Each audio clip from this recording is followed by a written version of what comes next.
வணக்கம். இலங்கையின் முதல் தர செய்தி வழங்குனர் நியூஸ் ஃபர்ஸ்டின் வீக்கெண்ட் இரவு 8 மணி பிரதான செய்தியில் உங்களோடு நான் வனிதா பரமேஸ்வரன். விரிவான செய்திகளுக்கு முன்னதாக முதலில் இன்றைய தலைப்புச் செய்திகள்.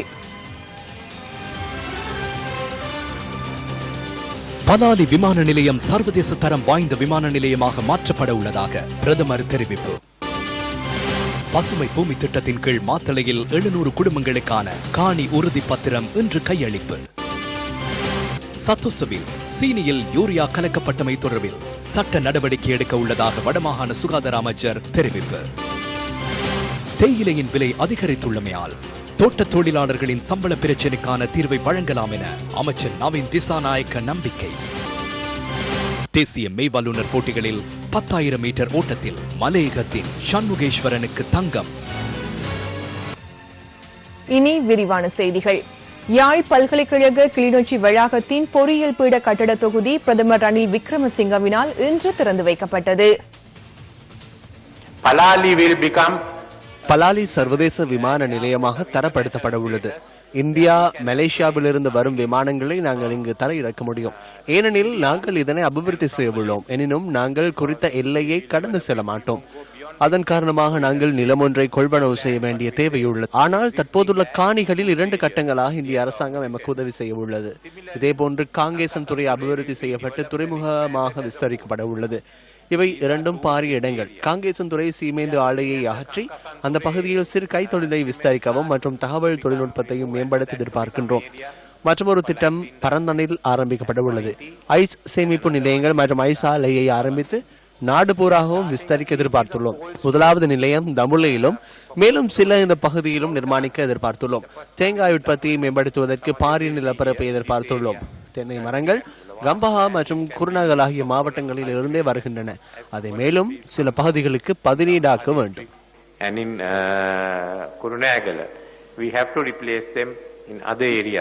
நாட்டின் தேசிய வளம் அல்லது பொருளாதார மையங்களை ஒவ்வொன்றாக வெளிநாட்டவர்களுக்கு வழங்கும் செயல்பாடுகள் தொடர்ந்தும் இடம்பெறுகின்றன. உலகின் சன நடமாட்டம் இல்லாத விமான நிலையமாக கருதப்படும் மத்தளவை இந்தியாவுக்கு குத்தகைக்கு வழங்கும் செயல்பாடுகள் இடம்பெறுகின்றமை இதற்கு மற்றொரு உதாரணமாகும். இலங்கையிடமிருந்து விமான நிலையம் ஒன்றை குத்தகைக்கு எடுக்கும் திட்டமில்லை என இந்திய சிவில் விமான சேவைகள் அமைச்சர் ஜெயந்த் சிங் அண்மையில் இந்திய மக்களவையில் அறிவித்திருந்தார். எனினும் இலங்கையில் சிவில் விமான சேவை அமைச்சர் நிமால் சிறிபாலடி சில்வா இதற்கு மாறான கருத்தொன்றை அண்மையில் முன்வைத்திருந்தார். இந்தியன் விமான சேவை விமான நிலையத்திற்கு இதனை விற்பனை செய்வது அல்ல, கூட்டு வர்த்தகமாக இதனை அபிவிருத்தி செய்வதற்கு விருப்பம் தெரிவித்துள்ளனர். அதற்கான பிரேரணை ஒன்று முன்வைக்கப்பட்டது. கூட்டு வியாபாரமாக இதனை உருவாக்கி அதில் 70% இந்திய விமான நிலைய அதிகார சபைக்கு விற்பனை செய்து அதன் மூலம் கிடைக்கும் பணம் மூலம் எமது அதிகளவிலான கடன்களை செலுத்த முடியும். அத்துடன் ராணுவ விமானங்களை அல்லது ராணுவ செயற்பாடுகளுக்கு இந்த விமான நிலையத்தை பயன்படுத்துவதற்கு இடமளிப்பதில்லை. எவ்வாறாயினும் இரு தரப்பினருக்கும் இடையே தற்போது பேச்சுவார்த்தைகள் இடம்பெற்றுள்ளதாக தி ஹிந்து செய்தி வெளியிட்டுள்ளது. உத்தேச உடன்படிக்கைக்கு அமைய இந்தியா மற்றும் இலங்கை ஒன்றிணைந்து அமைக்கும் நிறுவனத்திற்கு 40 வருடங்களுக்கு இதன் முகாமைத்துவம் வழங்கப்பட உள்ளது. 70% உரித்து இந்தியாவிற்கும் 30% உரிமம் இலங்கைக்கும் வழங்கப்படுவதுடன் $225 மில்லியன் இந்தியா முதலீடு செய்ய உள்ளதாகவும் கூறப்படுகின்றது. அமைச்சர் அவ்வாறு கூறிய போதிலும் சீனாவினால் நிர்வகிக்கப்படும் ஹம்பாந்தோட்டை துறைமுகத்தை அண்மித்துள்ள இந்த விமான நிலையத்தை குத்தகை எடுப்பது இந்திய அரசாங்கத்தின் மூலோபாய நோக்கம் என இந்தியாவின் தி ஹிந்து பத்திரிகை செய்தி வெளியிட்டுள்ளது. இது இந்திய அரசாங்கத்தின் வணிக நோக்கங்களை மீறிச் செல்லும் குறிக்கோள் என்பது யாவரும் அறிந்த ரகசியம் என தி ஹிந்து குறிப்பிடுகின்றது. நாட்டின் தேசிய வளங்களை இவ்வாறு வெளிநாடுகளுக்கு குத்தகை வழங்குவதற்காக பல்வேறு வாக்குறுதிகளை வழங்கி அரசாங்கம் ஆட்சி அமைக்கின்றது எனின் நாட்டிற்கு அரசாங்கம் ஒன்று எதற்கு? நாட்டின் பணவீக்கத்தை கட்டுப்படுத்துதல் மற்றும் வெளிநாட்டு நாணய இருப்புகளை அதிகரித்தல் ஆகியவற்றை நோக்காக கொண்டு எதிர்காலத்தில் சீனாவிடம் 1.25 பில்லியன் அமெரிக்க டாலர் கடன் பெற உள்ளதாக மத்திய வங்கி ஆளுநர் இந்திரஜித் குமாரசுவாமி தெரிவிக்கின்றார். 5.25% வட்டிக்கு 8 ஆண்டுகளில் செலுத்தக்கூடிய வகையில் இந்த கடனை பெறுவதற்கு எதிர்பார்த்துள்ளதாக நேற்று மத்திய வங்கியில் நடைபெற்ற ஊடக சந்திப்பில் அவர் கூறினார். The recorded reserves was 8.4 billion. எமது வெளிநாட்டு நாணய இருப்பு 8.4 பில்லியன் வரை அதிகரிக்கும். இந்த வருட இறுதியில் 9 பில்லியன் டாலராக அதிகரிக்கும். ஆகஸ்ட் மற்றும் அக்டோபர் மாதங்களில் தலா 500 மில்லியன் டாலர் 2 தவணைகளில் கிடைக்க உள்ளது. 1 பில்லியன் கிடைக்க உள்ளது. சர்வதேச நாணய நிதியத்திடமிருந்து 250 மில்லியன் டாலர் கிடைக்க உள்ளது. சீன மத்திய வங்கியின் பிரதானிகளை நாம் அண்மையில் சந்தித்தோம். இதன்போது சீனா விநியோகிக்கும் பென்டா முறைகளின் ஊடாக எவ்வாறு பயனை பெற்றுக் கொள்வது என்பது தொடர்பில் கலந்துரையாடப்பட்டது. இந்த நாடு தற்போது ஏலத்தில் விடப்பட்டுள்ளது. தொழில் ரீதியான ஏல விற்பனையாளர்களான சொக்மன் மற்றும் சமர விக்ரமவிற்கு இந்த நாட்டை வழங்கியிருந்தால் நன்றாக இருந்திருக்கும். குறைந்தபட்சம் இது தொடர்பில் அறிவித்து ஏலத்தில் விட்டிருப்பார்கள். தற்போது இரவில் ரகசியமாக விற்பனை செய்கின்றனர். யார் தலைவர்களாக தெரிவு செய்யப்பட்ட போதிலும் நாம் அவர்களை விளையாட விடுவதில்லை. 1948 ஆண்டு முதல் நாம் அனைவரையும் மதித்து வருகின்றோம். இந்த விளையாட்டை தொடர்வதற்கு நாம் இடமளிக்கப் போவதில்லை. இரண்டாவது முறிகள் விநியோகம் குறித்து நியூஸ் ஃபர்ஸ்டின் வெளிக்கொணர்வு அடுத்து. 2015 ஆண்டு பிப்ரவரி மாதம் முதலாவது சர்ச்சைக்குரிய முறிகள் விநியோகம் இடம்பெற்றது. இதில் மோசடி இடம்பெற்றுள்ளதாக தகவல்கள் வெளியாகி ஆரம்பித்ததை அடுத்து பிணையங்கள் விற்பனை நடைமுறையின் விற்பனை முறையை மாற்றுமாறு தாம் ஆலோசனை வழங்கியதாக பிரதமர் பாராளுமன்றத்தில் தெரிவித்தார். எனினும் அதற்கு முன்னரே அங்கு இடம்பெற்ற விடயங்கள் தொடர்பில் அர்ஜுன மகேந்திரன் நியூஸ் ஃபர்ஸ்டுக்கு கருத்து வெளியிட்டிருந்தார்.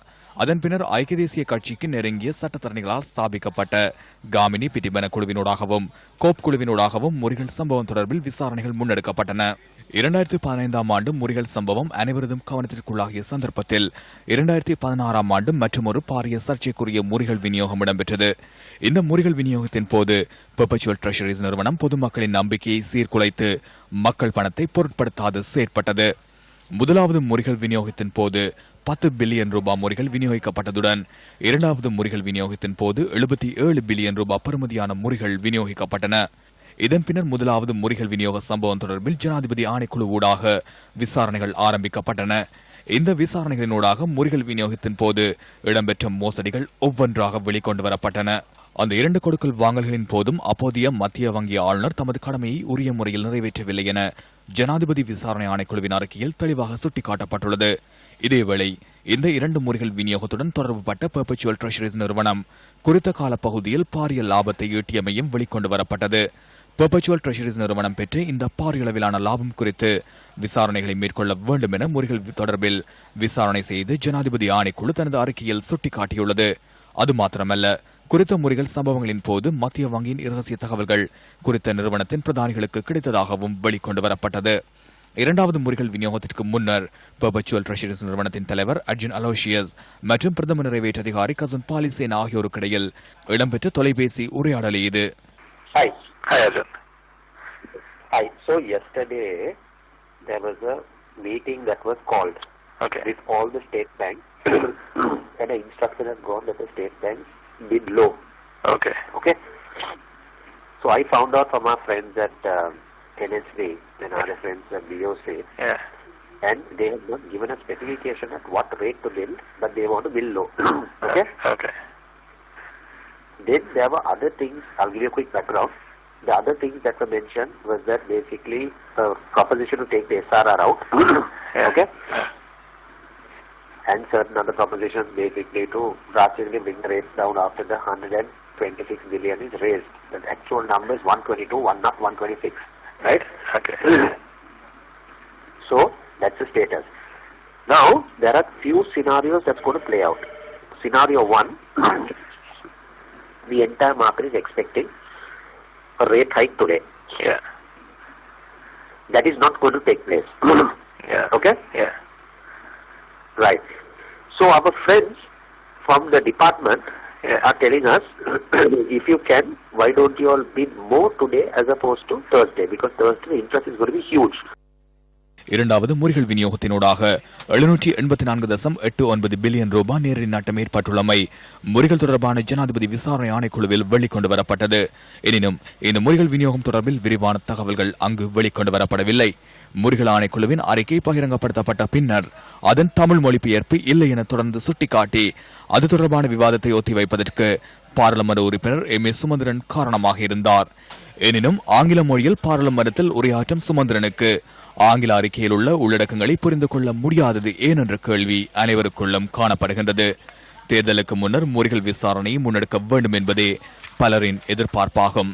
முதலாவது முறைகள் விநியோக சம்பவத்தை விடவும் இரண்டாவது முறைகள் விநியோக சம்பவம் பாரதூரமானது என்பது தற்போது புலப்படுகின்றது. இது அர்ஜுன் மகேந்திரன் மற்றும் அர்ஜுன் அலோசியஸ் ஆகியோர் மாத்திரம் திட்டமிட்ட ஒன்றல்ல எனவும் அது உயர் மட்டத்தில் உள்ள அதிகாரமுள்ள நபர்களினால் ஏற்கனவே திட்டமிடப்பட்ட ஒன்று என்ற சந்தேகம் எழுந்துள்ளது. சந்தையில் தேயிலையின் விலை அதிகரித்துள்ளமையால் தோட்ட தொழிலாளர்களின் சம்பள பிரச்சினைக்கான தீர்வை வழங்க முடியும் என அமைச்சர் நவீன் திசாநாயக்க தெரிவிக்கின்றார். கைகூடுமா கூட்டு ஒப்பந்தம்?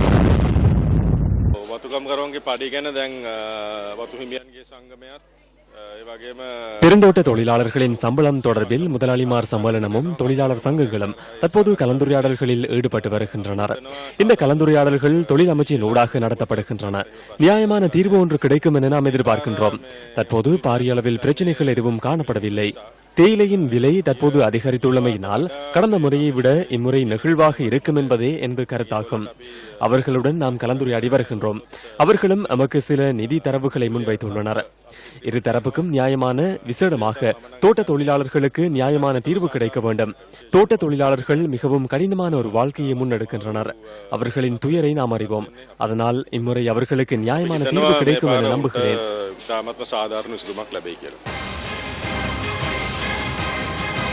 கைகூடுமா கூட்டு ஒப்பந்தம்?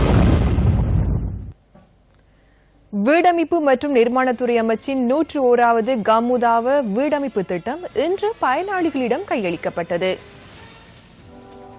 101வது கம்முதாவ வீடமைப்பு திட்டம் முல்லைத்தீவு கரைத்துறைப்பற்று பிரதேச செயலக பிரிவின் செல்வபுரத்தில் முன்னெடுக்கப்பட்டுள்ளது. நிர்மாணிக்கப்பட்டுள்ள ஒவ்வொரு வீடுகளுக்கும் வீடமைப்பு மற்றும் நிர்மாணத்துறை அமைச்சர் சஜித் பிரேமதாச சென்றார்.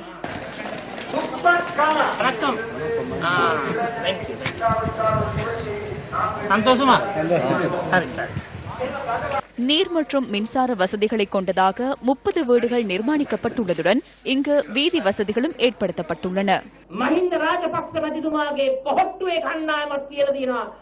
சம்பளம் அதிகரிக்கப்பட வேண்டும் என மஹிந்த ராஜபக்சவின் மொட்டில் உள்ளவர்களும் கூறியுள்ளனர். சம்பளம் அதிகரிக்கப்பட வேண்டும் என பாராளுமன்றத்திற்குள் கலந்துரையாடியவர்கள் சம்பளம் அதிகரிக்கப்பட்டது பாரிய குற்றம் என வெளியில் வந்து கூறுகின்றனர். சம்பளம் அதிகரிக்கப்படுவதாக குற்றம் சாட்டுகின்றனர். எனினும் அதிகரிக்கும் சம்பளத்தில் எதனை செய்ய உள்ளனர் என கூறுவதில்லை. இதுதான் நமது நாட்டில் உள்ள 10 நாக்கு அரசியல். அமைச்சர் என்ற ரீதியில் எனது பயன்பாட்டிற்கு நான் உத்தியோகபூர்வ வாகனம் பெறுவதில்லை, உத்தியோகபூர்வ வீடு பெறுவதில்லை, கொடுப்பனவுகள் பெறுவதில்லை. சம்பளம் அதிகரிக்கப்படுமாயின் அதிகரிக்கும் ஒவ்வொரு சதத்தையும் எனது தந்தை உருவாக்கிய செவன நிதியத்தினூடாக நாட்டில் வீடற்ற பிரச்சனையை எதிர்நோக்கியுள்ள மக்களுக்காக தியாகம் செய்வேன். நாமல் ராஜபக்சவிடம் ஒரு விடயத்தை கேட்க வேண்டியுள்ளது. சஜித் பிரேமதாசவின் பாதையை பின்பற்றி அதிகரிக்கும் சம்பளத்தை மக்கள் சேவைக்கு பயன்படுத்த முடியுமா? முதுகெலும்பிருக்குமாயின் அதிகரிக்கும் சம்பளத்தை மக்கள் சேவைக்கு பயன்படுத்துமாறு ஒட்டிலுள்ளவர்களுக்கு கூறுகின்றேன். அவ்வாறான தீர்மானத்தை எடுப்பதற்கு இவர்களுக்கு முதுகெலும்பில்லை. ஏனென்றால் சில அமைச்சர்கள் செய்யும் சில செயல்பாடுகளால் வெறுப்படைவதற்கும் நீங்கள் அவ்வாறானது எல்லா அமைச்சர்களையும் பார்க்காமல் இவ்வாறான நல்ல உள்ளம் படைத்த அமைச்சர்களை நீங்கள் இருக்கின்றார்கள் என்பது இந்த நல்லாட்சி என்று எமது பகுதியில் உள்ள சில அரசியல்வாதிகளின் அடாவடித்தனங்களுக்கு முற்றுப்புள்ளி வைக்கும் விதமாகவும் நாங்கள் அவருடைய உதவிகள் நாடும் பொழுது அவர் அதற்குரிய உதவிகளை செய்து தரக்கூடிய ஒரு நிலையில் இருக்கின்றார். பாராளுமன்ற உறுப்பினர்கள் மற்றும் அமைச்சர்களின் சம்பளத்தை அதிகரிப்பது குறித்து சம்பந்தப்பட்ட தரப்பிடம் நாம் இன்று வினவினோம். பாராளுமன்ற உறுப்பினர்கள் சம்பள அதிகரிப்பு சம்பந்தமான ஒரு பேச்சு ஒன்று நடந்து கொண்டிருக்கின்றது. நிச்சயமா பாராளுமன்ற உறுப்பினர்களுக்கு சம்பள அதிகரிப்பு தேவை. கை நீட்டாம மக்கள்கிட்ட கை நீட்டாம ஊழல் செய்யாம செய்யணும் என்றால் நேரடியாக உண்மை அவர்களுக்கு ஆன தேவையான செலவை அரசாங்கம் கொடுக்கும் போதுதான் செய்ய முடியும். ஆனால் தற்போதைய நிலைமை நான் நினைக்கின்றேன் மக்களுக்கு அதிகம் தேவைப்படுகிறதுனால ராங் டைம் நினைக்கிறேன். பட் நிச்சயமாக பாராளுமன்ற உறுப்பினருக்கு மேற்கத்திய நாடுகள் மாதிரி தேவையான அவர்களுக்கு தேவையான செலவுக்கான சம்பளத்தை கொடுக்காவிட்டால் ஊழல் இன்னும் பெரும். பாராளுமன்றத்துக்குள்ள பாராளுமன்ற உறுப்பினர்களை சம்பளம் அதிகரிப்பு தொடர்பாக பேசப்பட்டதா தெரியல. நகர்ப்புறத்துல குறிப்பிட்ட பகுதியை மையப்படுத்தி இருக்கிற பாராளுமன்ற உறுப்பினர்களுக்கு வழங்கப்படுற அதே சம்பளம் தான் இன்றைக்கு கூடுதலாக கிராமங்களை மையப்படுத்தி அதிகஷ்ட பிரதேசங்கள்ல ஒரு நீண்ட பெரிய பரப்பை வச்சு வேலை செய்யறவர்களுக்கு இந்த ஆளணிகள் கூட்டப்பட வேண்டும் என்ற விஷயமும் நாங்கள் சம்பளத்தை அதிகரியுங்கள் என்று கேட்கவில்லை. எங்களை பொறுத்த வருங்காலங்கள்லாம் அறிந்து கொள்ளக்கூடியது. இவ்வாறான ஒரு ஏற்பாடு இருப்பதாக நான் அறியவில்லை. எனவே இது ஒரு பத்திரிகைகளிலும் ஏனைய பலர் இதை பற்றி சொல்லிக் கொண்டிருக்கின்றார்கள். அதிகரித்தால் பரவாயில்லை, ஆனால் நாங்கள் அதிகரிக்க வேண்டும் என்று கேட்கவும் இல்லை. இது சம்பளத்துக்காகவோ படிக்காக வேண்டிய எங்களது சேவை ஆரம்பிக்கவில்லை. ஆனால் பலர் கேட்டிருக்கலாம். அது சம்பந்தப்பட்ட ஒரு தீர்மானம் யாராலும் எடுக்கப்பட்டதாக எனக்கு தெரியவில்லை. இருந்தாலும் பரவாயில்லை என்றால் நான் அந்த சம்பளங்களை எடுத்துக்கிட்டு என்னை பொறுத்தளவுக்கு வறிய மாணவர்களுக்காக நான் கொடுக்கின்றேன் என்னுடைய ஊதியங்களை. அதால அப்படி சம்பளம் அதிகரித்தாவோட அது இன்னும் சில வறிய மாணவருக்கு தான் அது போங்கிற முறையில் நான் சந்தோஷப்படுகிறேன். இதுவரைக்கும் உரிய தகவல் எனக்கு தெரியல. உயர்த்துறதா இல்லையான்னு சொல்லி பாராளுமன்றம் தான் முடிவு செய்யும். ஒரு கருத்தை சொல்றதால நம்ம எங்கிற கருத்தை சொல்ல முடியாது. ஆகவே பாராளுமன்றத்தில் விவாதம் அது உயர்த்துற. ஏன்னா இன்றைக்கு இருக்கிற நிலையில மக்கள் இன்றைக்கு எந்த ஒரு வசதியும் இல்லாமல் டாக்ஸ் கூடி மற்றது வாழ்வாதாரத்தில் ஒன்றுமே இல்லாமல் இன்றைக்கு வறட்சி எங்களோட பிரதேசத்தில் வறட்சி கூட சாப்பாட்டுக்கு சரியாக கஷ்டப்படுறோம். இதேவேளை அமைச்சர்கள் மற்றும் பாராளுமன்ற உறுப்பினர்களின் சம்பளத்தை அதிகரிக்க இடமளிக்கப் போவதில்லை என ஜனாதிபதி மைத்ரிபால சிறிசேன பொலனறுவையில் இன்று தெரிவித்தார். நான் பத்திரிகையில் பார்த்தேன் அமைச்சர்கள் மற்றும் பாராளுமன்ற உறுப்பினர்களின் சம்பளத்தை அதிகரிப்பதாக. நேற்று வரை எவரும் இந்த கூற்றுக்கு உரிமை கூறவில்லை. ஆனால் நாளை வரும் பத்திரிகைகளை இன்று மாலை பார்க்க முடியும் அல்லவா? அதில் இருக்கிறது. எமக்கு நெருங்கிய அமைச்சர் ஒருவர் குறிப்பிட்டிருக்கிறார். கட்சி தலைவர்கள் கூட்டத்தில் இதற்கான தீர்மானம் எடுக்கப்பட்டுள்ளது என அவர் கூறியுள்ளார். 5% ஏனும் அதிகரிக்க நான் விடமாட்டேன். வேண்டிய இடங்களில் முடிவெடுத்துக் கொண்டு அமைச்சரவைக்கு வாருங்கள். நான் விடமாட்டேன். பசுமை பூமி திட்டத்தின் கீழ் 700 குடும்பங்களுக்கு காணி உறுதி பத்திரம் மாத்தளையில் இன்று வழங்கப்பட்டது. 700 குடும்பங்களுக்கு 7% வீதம் அரச பெருந்தோட்ட காணிக்கான உறுதி பத்திரம் இன்று வழங்கி வைக்கப்பட்டது. கந்தேனுவர, எல்கடுவ, செம்புவத்த, ஓப்பல்கல, நிக்கலோயா, உணுகல மற்றும் தம்பலகல ஆகிய தோட்டங்களைச் சேர்ந்தவர்களுக்கே காணி உறுதி பத்திரங்கள் இன்று வழங்கி வைக்கப்பட்டன. இந்த நிகழ்வில் கண்டி நகர அபிவிருத்தி அமைச்சர் லக்ஷ்மண் கிரியல்ல, பாராளுமன்ற உறுப்பினர் எம் வேலுக்குமார் உள்ளிட்ட பலர் கலந்து கொண்டிருந்தனர். போராட்டங்களை ஜனநாயக வழியிலே செய்து இந்த நாட்டினுடைய குடிமக்களாக, இந்த நாட்டிலே வருகின்ற நிரந்தர மக்களாக நாங்கள் படிமுறையாக வளர்ந்து வந்திருக்கின்றோம். ஆனாலும் கூட இந்த நாட்டினது மண்ணின் உரிமையாளர்களாக எங்களை அடையாளப்படுத்திக் கொள்வதற்கு நாங்கள் இத்தனை வருட காலம் காத்திருக்க வேண்டி இருந்திருக்கின்றோம். எங்களுக்கு சொந்தமான ஒரு தனியான வீடு என்ற இடத்தை நாங்கள் இந்த நல்லாட்சியிலே பெற்றிருக்கின்றோம். மட்டக்களப்பு கிரான் தவணை கண்டத்தில் அறுவடை பொங்கல் விழா இன்று நடைபெற்றது. இந்த நிகழ்வு நீர்ப்பாசன, நீர்வளங்கள் மற்றும் அனர்த்த முகாமைத்துவ அமைச்சர் துமிந்த திசாநாயக்கவின் தலைமையில் இடம்பெற்றது. இந்நிகழ்வில் பிரதி அமைச்சர் அலி ஜாஹிர் மௌலானா, முன்னாள் பிரதி அமைச்சர் விநாயகமூர்த்தி முரளிதரன் உள்ளிட்ட பலர் கலந்து கொண்டிருந்தனர்.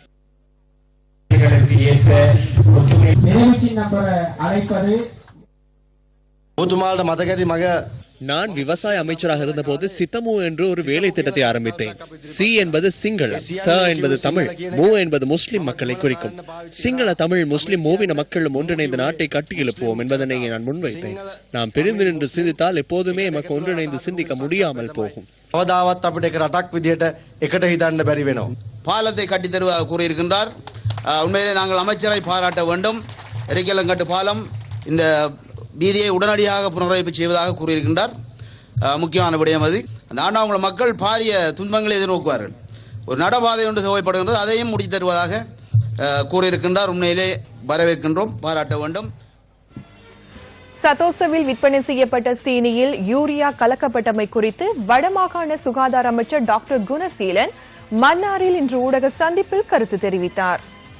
சில தினங்களுக்கு முன்பு சத்தோசா என்கின்ற ஒரு உணவு வழங்குகின்ற நிலையத்தில் கூட ஒரு உணவுப் பொருட்கள் சீனியின் உள்ளே யூரியா என்கிற பசலை வகை கலக்கப்பட்டு கொடுக்கப்பட்டிருக்கிறது.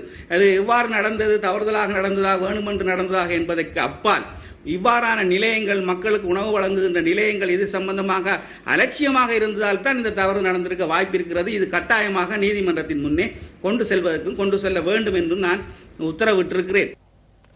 போலீசாரின் தென்னஞ்சோலை உருவாக்கும் திட்டத்தின் கீழ் வவுனியா பூந்தோட்டம் நரசிங்கர் ஆலயத்தில் தென்னை மரங்கள் நாட்டும் நிகழ்வு இடம்பெற்றது. போலீஸ் மா அதிபர் பூஜி ஜெயசுந்தர தலைமையில் நடைபெற்ற இந்த நிகழ்வில் பூந்தோட்டம் நரசிங்கர் ஆலய வளாகத்தில் 150 தென்னங்கன்றுகள் நாட்டப்பட்டன. சமய நல்லிணக்கத்தை நோக்கமாக கொண்டு இந்த திட்டம் வன்னி பிராந்திய சமுதாய போலீஸ் பிரிவால் முன்னெடுக்கப்பட்டு வருகின்றது. முழு நாட்டிலும் போலீசாரினால் பொதுமக்கள் நன்மைக்காக மற்றும் நாட்டின் அபிவிருத்திக்காக அதிகமான வேலையில் செய்யப்பட்டுள்ளது. இவ்வேலை திட்டம் மூலம் வடக்கு மக்களுக்கும் போலீசாருக்கும் இடையில் சிறந்த இணைப்பு ஏற்பட்டுள்ளது. வடக்கில் குற்றச்செயல், போதைஸ் வஸ்து, சிறுவர் குஷ்பிரயோகம் குறைப்பதற்கு சமுதாய ஒத்துழைப்பு போலீசாருக்கு தேவை. இலங்கை போலீஸ் இந்நாட்டு மக்களின் போலீஸ், அதை பாதுகாப்பது பொதுமக்களின் பொறுப்பு. சிறந்த சமுதாய போலீஸ் சேவை மூலம் போலீசாருக்கும் வடக்கு மக்களுக்கும் எதிர்காலம் சிறப்பாக அமையும் என்னான். சிலரின் நாசகார செயல்பாட்டினால் மட்டக்களப்பு, கண்ணாவிழி, முராக்குழி கண்டத்தில் வசிக்கும் பறவைகள் இருப்பிடங்களை இழந்துள்ளன. மட்டக்களப்பு போரத்தீவு பற்று பிரதேச சபைக்குட்பட்ட பெரிய போரத்தீவு பழுகாம மாற்றுப்பகுதியை அண்மித்து கண்ணாவிழி, முரக்குழி கண்டம் எனப்படும் தீவு பகுதி காணப்படுகின்றது. இது இலங்கைக்கு உரித்தான பறவைகள் மற்றும் மிருகங்களும் புலம்பெயர் பறவைகளும் அதிக அளவில் சஞ்சரிக்கும் பகுதியாகும். 3 நாட்களுக்கு முன்னர் குறித்த தீவுக்குள் இனந்தெரியாத சிலர் தீ வைத்துள்ளனர்.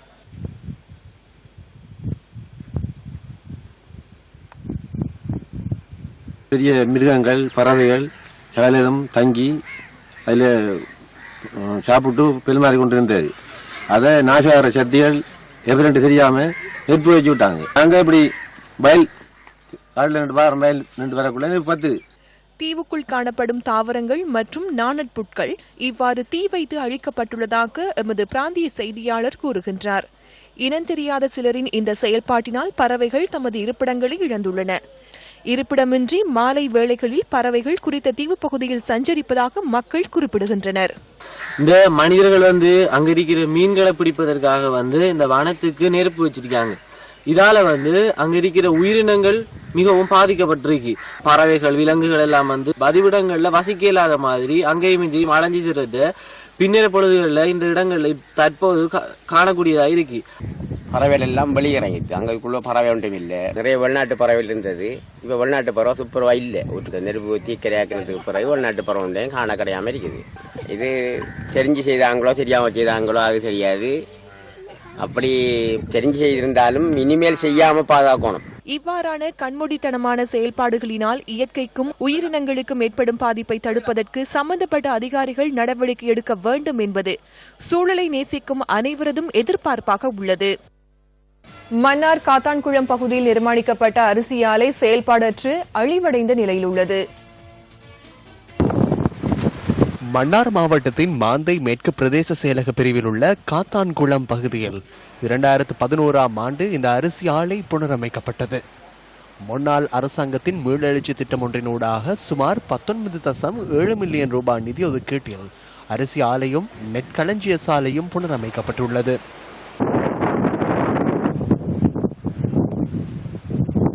இந்த அரிசி ஆலை மாந்தை மேற்கு பிரதேச விவசாய அமைப்பின் நிர்வாகத்தின் கீழ் ஒப்படைக்கப்பட்டு 2 வருடங்கள் இயங்கி வந்துள்ள போதிலும் நிதி போதாமையால் அதன் செயற்பாடுகள் இடைநடுவில் கைவிடப்பட்டன.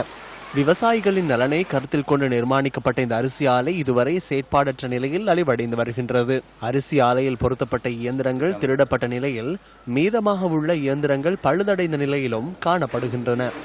அரிசி ஆலை கட்டடங்கள் அழிவடைந்த நிலையில் காட்சி அளிக்கின்றது. ஒரு பெரிய முதலீடு சும்மா முடங்கி கிடக்கிறது. இது மக்களுக்கு ஒரு துரோகமான செயல் மாதிரி நினைக்கிறோம். ஏனென்றால் மக்களோட காசு இப்படி அநியாயமா போகக்கூடாது என்பது எங்களுடைய கவலை. இது மக்களுக்கு பயன்படப்பட வேண்டும்.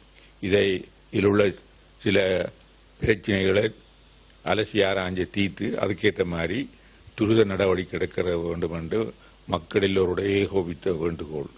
இருக்கிற பொருளையாவது பாதுகாக்கணும்ன்றதுக்காண்டி இப்போ நாங்கள் தொடர்ந்து இந்த கரண்ட் லைன்களையும் கரண்ட் சுவிட்ச் போர்டுகளையும் போட்டு கொண்டிருக்கிறோம். அது தற்போது எங்கள்கிட்ட நிதி பற்றாக்குறை காரணமாக ஒரு அமைப்பிலையும் 20,000 ரூபாய் பெற்றுக்கொண்டு இந்த வேலை திட்டத்தை தொடர்ந்து செய்து கொண்டிருக்கின்றோம். இந்த மக்களுக்கு ஒரு பாரம்பரிய ஒரு மன்னார் மாவட்டத்தில் ஒரு பாரம்பரிய ஒரு மில் ஒன்று விவசாய சம்பந்தப்பட்ட சகல மக்களுக்கும் ஒரு நல்ல நிலையில இந்த நெல்லை கொள்வன செய்து அரிசி அரிச்சு விற்கக்கூடிய சூழ்நிலை இங்கே இருக்குது. 2016 ஆண்டிலேயே நான் என்னுடைய கமநல சேவை நிலையம் ஆட்காட்டி வழியை பொருட்படுத்துவதில் இருந்து அதை இயங்குவதற்குரிய ஒழுங்குகள் 2017 ஆண்டின் கமநல அபிவிருத்தி உதவி ஆணையாளர் அவர்களால் பணிக்கப்பட்ட பணிப்புரைக்கு அமைவாக இருந்த நாங்கள் நிதியை கோரி அது தொடர்பாக தொடர்ச்சியாக முன்னெடுக்க நிதி வசதியின்மை காரணமாக தற்பொழுது தொடர்ந்து அது இயங்க முடியாத நிலைமையில காணப்படுதுங்கிறத நான் அறிவித்துக் கொள்றேன். கமநல சேவை திணைக்களத்தால 20 மில்லியன் ரூபாய் இது ஒதுக்கப்பட்டு இது கட்டப்பட்டது. அதுக்கு பிறகு இது கமநல சேவை திணைக்களத்தால இருந்து ஒரு அந்த விவசாய அமைப்புக்கு பாரம் கொடுக்கப்பட்டது. அந்த விவசாய அமைப்புக்கு பொறுப்பா இருக்கிற ஒரு தலைவர் இப்ப அவர் அரசியல்லையும் இருக்கிறாருன்னு நினைக்கிறேன், வடமான சபையில இருக்கிறார். அது சம்பந்தமான கணக்குகளை கொடுக்காததால அது இன்னும் இயங்காத நிலைமையில இருக்குன்னு சொல்லி கேள்விப்பட்டேன். இப்ப இது சம்பந்தமா நான் நினைக்கின்றேன் வடக்கு மாகாண சபை இது அதிகம் கவனம் கொண்டு இதை திருப்பி இயங்க வைக்கிறதுக்கான வேலை திட்டம் செய்யணும். நானும் இதை கருத்தில் கொண்டு இது சம்பந்தமா முதலமைச்சருக்கு கடிதம். 96வது தேசிய மெய்வல்லுநர் போட்டிகளில் 2ஆம் நாளில் மகளிருக்கான 1500 மீட்டர் ஓட்டத்தில் நிலானி ரத்நாயக்க இலங்கை சாதனையை படைத்தார். ஆடவருக்கான 10,000 மீட்டர் ஓட்டத்தில் மலையக வீரரான சண்முகேஸ்வரன் தங்கப்பதக்கத்தை சுவீகரித்தார். 96வது தேசிய மெய்வல்லுநர் சாம்பியன்ஷிப் கொழும்பு சுகதாச விளையாட்டரங்கில் நடைபெறுகிறது. இதில் மகளிருக்கான 1500 மீட்டர் ஓட்டத்தில் நிலானி ரத்நாயக்க சாதனையுடன் வெற்றியீட்டினார். போட்டியை அவர் 4 நிமிடங்கள் 17.48 செகண்ட்களில் கடந்து இலங்கை சாதனையை நிகழ்த்தினார்.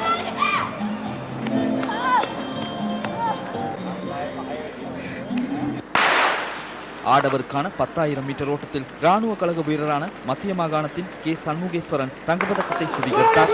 ஹட்டன் வெளியோயா பகுதியை சேர்ந்த அவர் போட்டியை 30 நிமிடங்கள் 57.26 செகண்ட்களில் பூர்த்தி செய்தார்.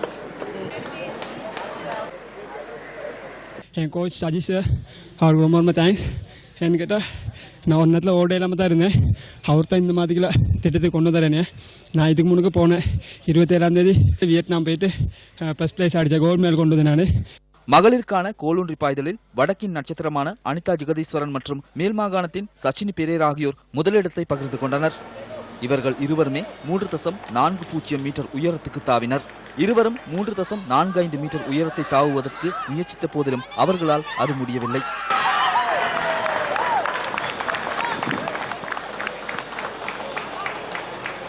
கோலூன்றி பாய்தலில் 3.55 மீட்டர் உயர ஆற்றலுடன் தேசிய சாதனையாளராக திகழும் அனிதா ஜெகதீஸ்வரன் உபாதையால் பாதிக்கப்பட்டுள்ளதால் தன்னால் போட்டியை தொடர முடியவில்லை என அறிவித்தார்.